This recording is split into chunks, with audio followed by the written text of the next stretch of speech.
we are very happy there is also ways for the people. If they pray for the Buddhas or Christ, they have some ways to liberate themselves, as it's out, at least out of hell. Yes, because it's difficult to all initiated or meditate. It's difficult.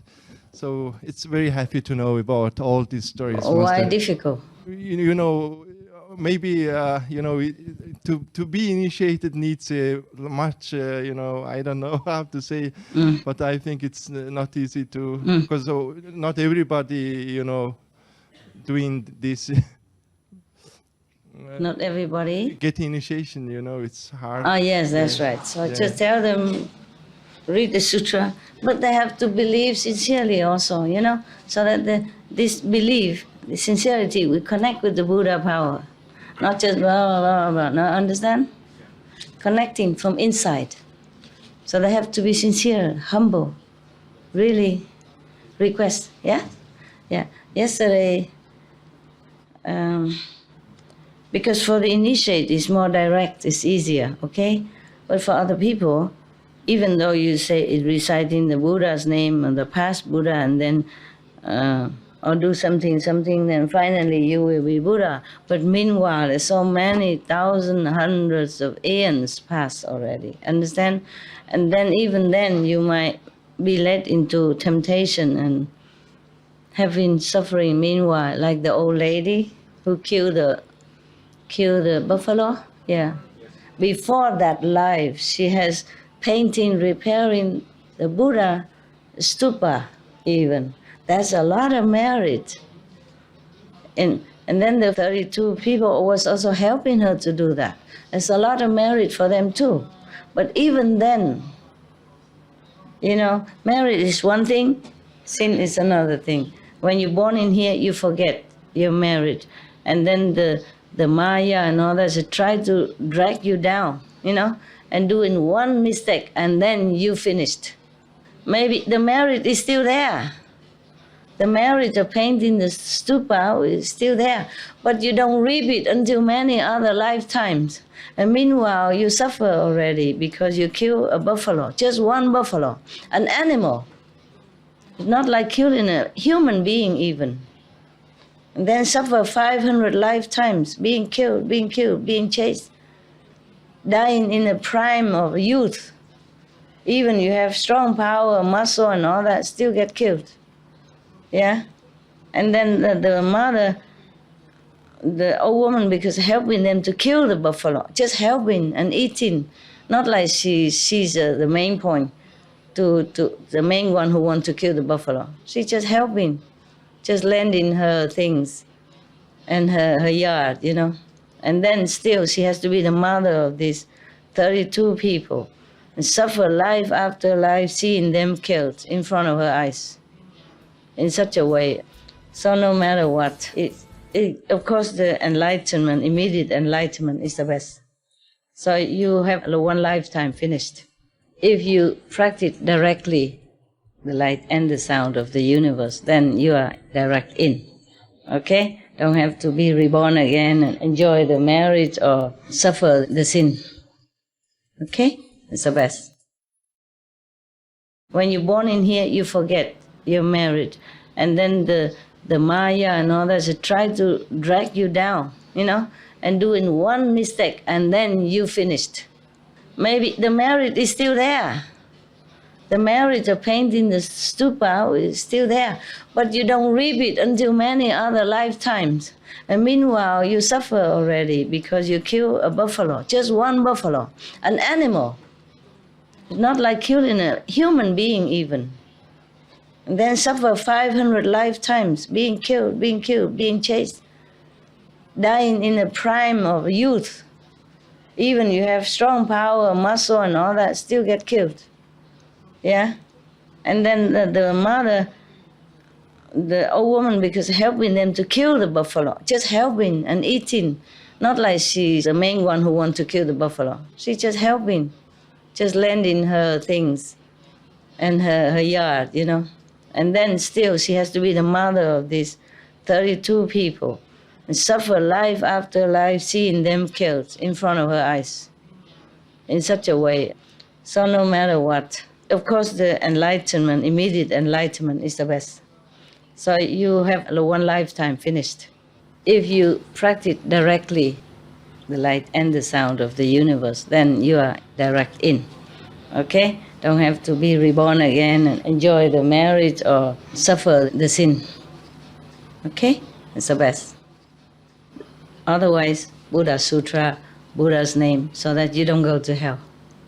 But it's just a problem. One problem is that, you see, even at the time of death, before you go into the three evil paths, just before that, even if you remember Buddha's name, just one Buddha's name, or one sentence from here, then the road to hell is closed for you.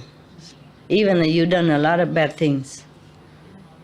Everything is illusion anyway. Killing, stealing, robbing, it is all back and forth karma in the cycle of revenge and back and forth each other. So therefore, the name of the Buddha is true, at least truer than those karmic consequences. So if you repeat the names of the Buddha, meaning your mind, your thinking are toward the truth instead of toward the fake, then immediately the hell and all the bad destiny close in front of you. So at least you are saved for that life. And then you will be born maybe in heaven or human's being. But then who knows the next life if you even remember the Buddha's name again, if anybody remind you again, okay? It's not like all the person on the planet know the names of these Buddhas. Even though Buddhism is spreading everywhere. But most of the Buddhist monks, they are modest, you see? Yeah. If you offer them something, then they take it. If you don't offer, they don't do anything. If you build a temple, help them build temple, then they accept and they stay there. And if you come and ask them about Buddhist Sutra, then they will tell you. If you don't ask, they also don't tell. They're not like outgoing, make lecture everywhere. Everybody knows the Buddha's name. You see what I mean? Yeah. Therefore, even to know the Buddha's name is very difficult already. And then, okay, you are rescued that lifetime when you die. Then you are not going to hell. But you don't know next life, okay? Suppose you even know the names of the Buddha. When you're dying, all the karma come and tear you apart. Your thought, your body is all in pain, mostly. If you are very sinful when you were alive, then when you die, it's very suffering. And maybe you can't even remember the name of the Buddha. So at least just say, pray to all the Buddhas in the 10 directions. Please rescue me. Just say that, because the names are sometimes difficult, So just remember one name. Maybe Shakyamuni Buddha, Medicine Buddha, Earth Store Bodhisattva, these simple names, okay? Or Kuan Yin Bodhisattva, tell them that. That's why many people just tell the outside lay people to recite Kuan Yin Bodhisattva, or Shakyamuni, it's easier because they are famous. Or Amitabha, understand?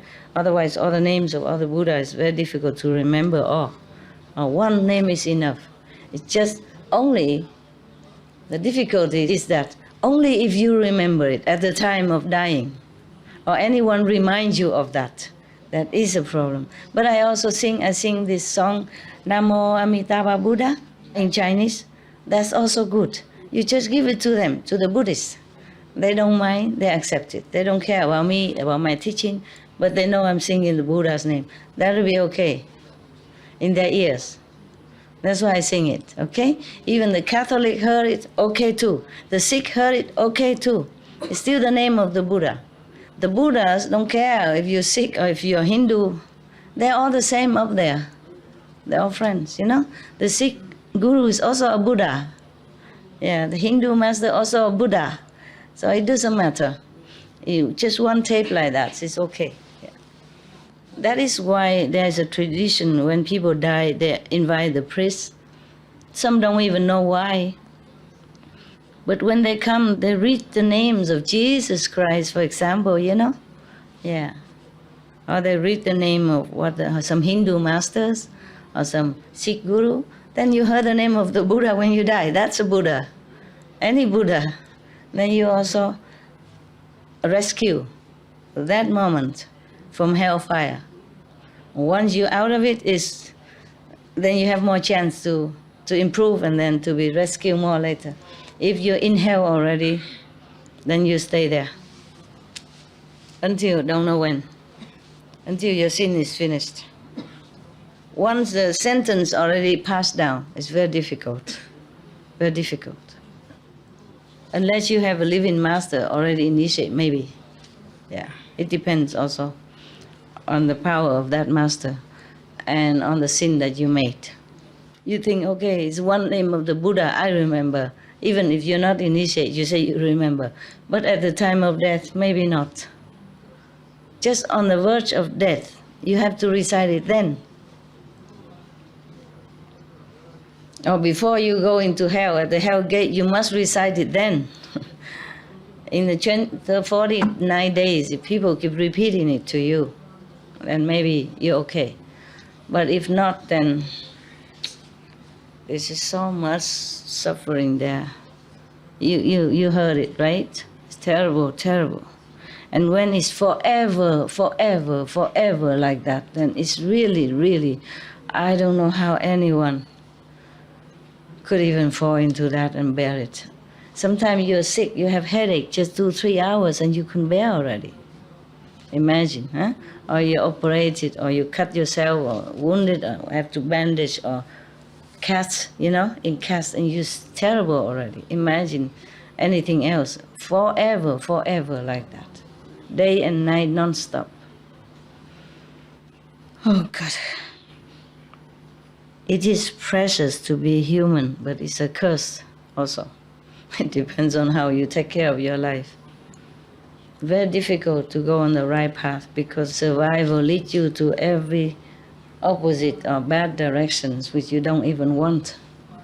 But then slowly you're in there and you can't go out anymore. You don't remember even how to get out. Survival make you do many things. And even when you die, if you don't have a master or if you don't have somebody read sutras or remind you the name of the Buddha, many of the ghosts who come and, in these 49 days or when you're dying, they come and appear like your dead father or your past mother or brother, sister, auntie, whatever. They come and say, hey, come with me, this is the way. And you trust them because you think these are relatives. So you are attacked by all sides, by your own karma and by the ghosts. And so if there is no benevolent being, just such as the ghost king of life, or the earth-store bodhisattva who were trying so mightily to fight away these ghosts, and then you fall anytime into hell. Of course, you don't have to remember any of them. Yeah. Yeah. You have one master, he's good. Yes. Just many others don't have.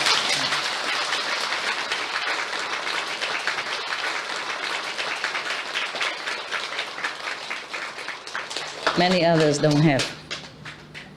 A lot of people in the world don't have anything. They don't even believe in Jesus or Buddha or Guru Nanak or Mahavira or any good things. Many.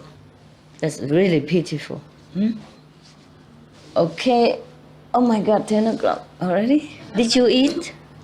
Dinner? Lunch? Okay. It's very good. It's very good. What else you want me to do? It's a long story, but you are going tomorrow or today? Some of you? Tomorrow? Okay. Tomorrow. Good. And this next day? After tomorrow? Okay. And this after tomorrow? Huh? Oh, yeah. Tomorrow. Have a good trip, yes. We'll probably see each other again somewhere or here. This retreat is good. I feel it's good, yeah. That I have a little more balance. Like I have my retreat time and have time for you and time to do some other things and time to give comfort to my dogs. Last retreat was crazy. I felt very badly ill afterward because of bad treatment of my body. Did not take care well. Too much work and nothing come in for the physical repairment.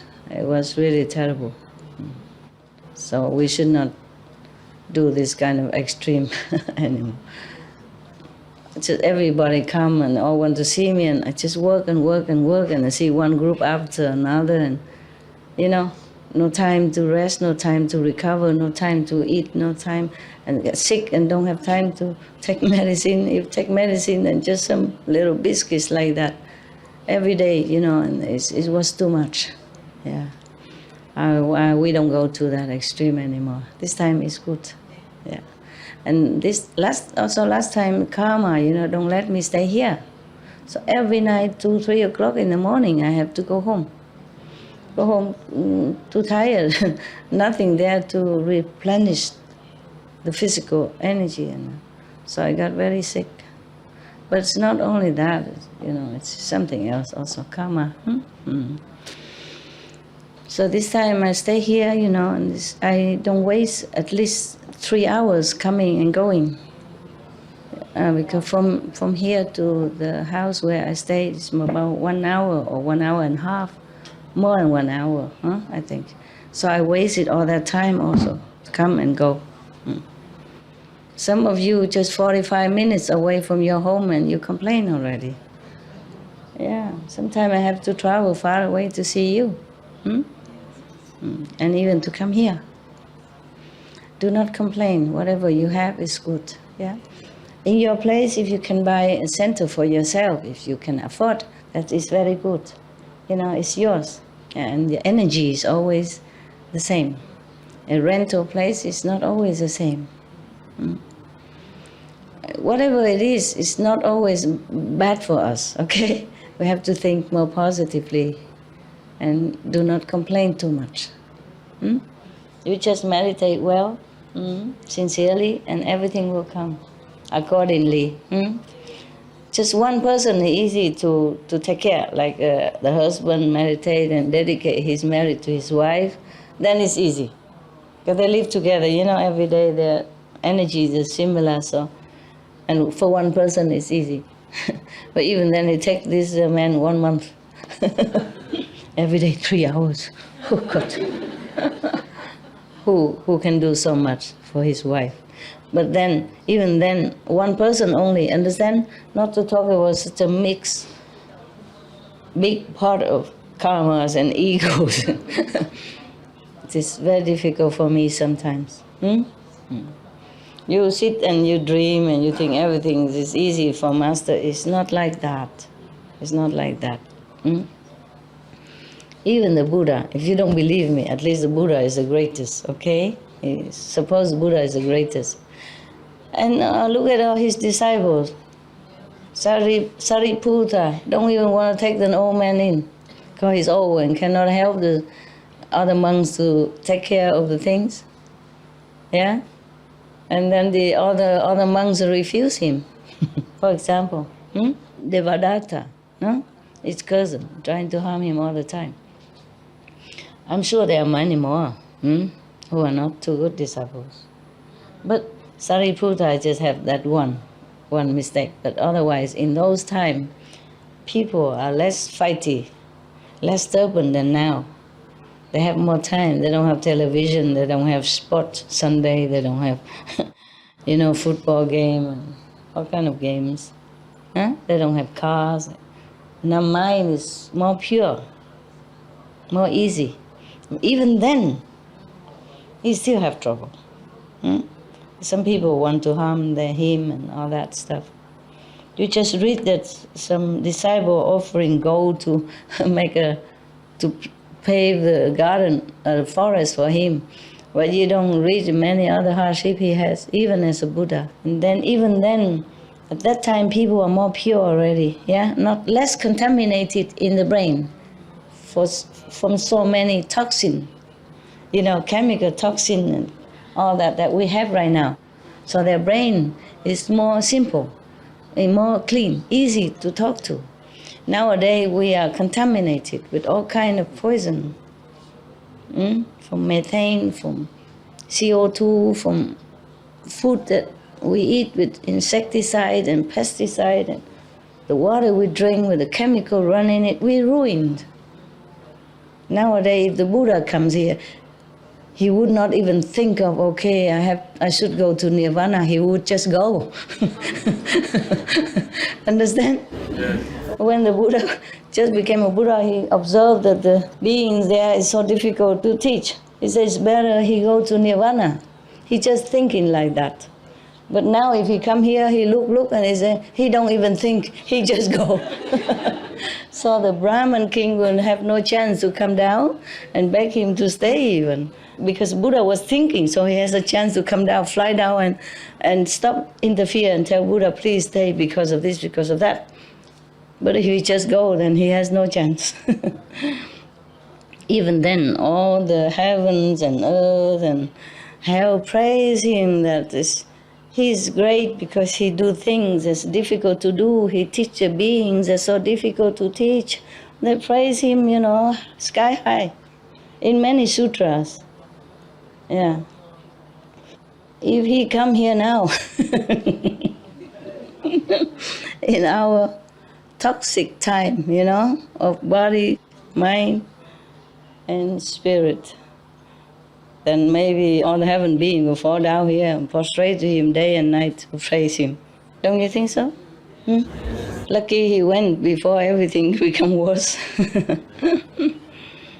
When he's alive, he predicted that in 500 years later, there will be Dharma ending age, kind of Dharma ruin age. People will be more trouble, more stubborn and more difficult. He doesn't know. 4 times 500 years, 2,000 years, 3,000 years later, which is our time now. Can you imagine how worse it has been? Only 500 years after his nirvana, he predicted that it's difficult already. Now it's 6 times more than that. So you take care of your life, okay? It's your life. I can only tell you what to do, but I cannot force you.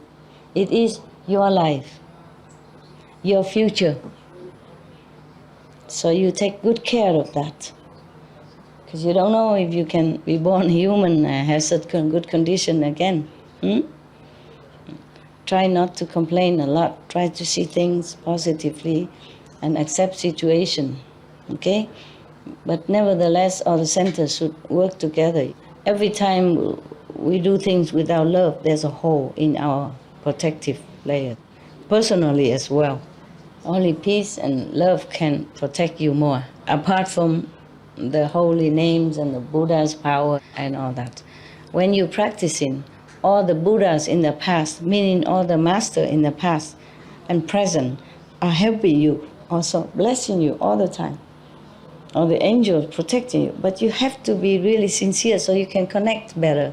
It's like the television, has to be good, otherwise it goes kack, kack, and then the picture goes jumping. Yeah? Okay? Not that the Buddhas or the saints in the past or present don't bless you.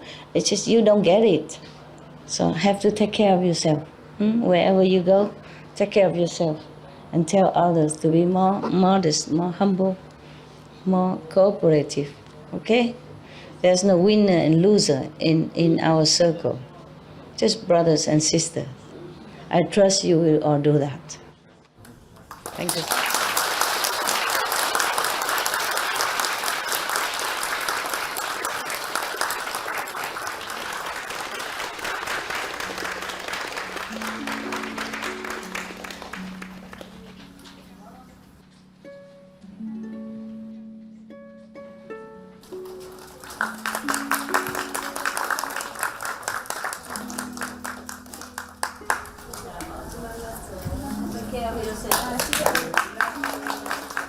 Love you.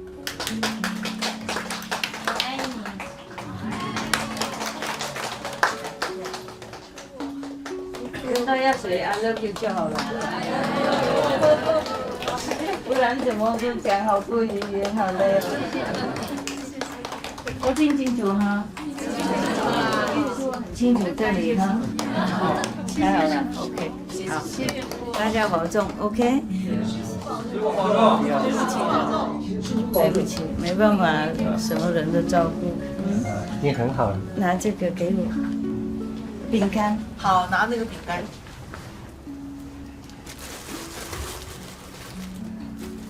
OK 哈。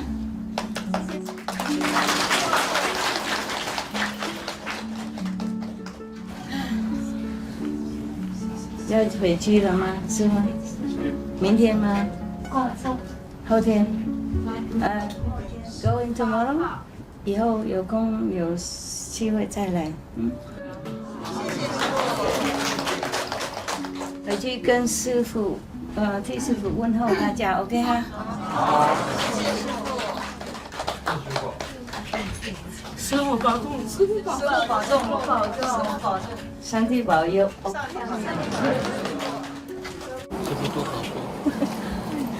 谢谢老师。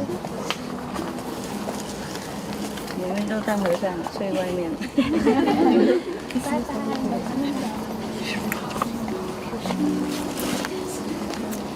再见。太辛苦了哈，不够地方太辛苦哈。拜拜哈。Xin lỗi không có đủ chỗ. Trời Phật bảo hộ quý vị. Chào nha bác.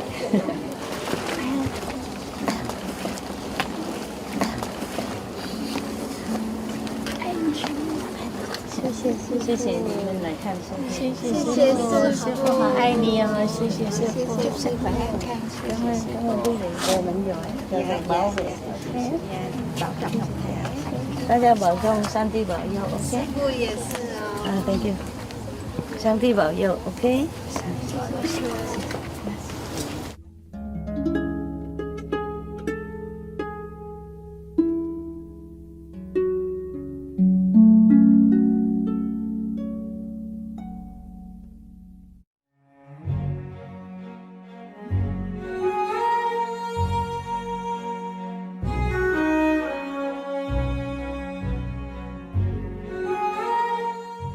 高尚的观众，感谢您收看今天的师徒之间节目《佛教故事如意宝珠》10集之10，请锁定无上师电视台，观赏更多正面的节目。愿神奇的生命创造力长养您的灵魂。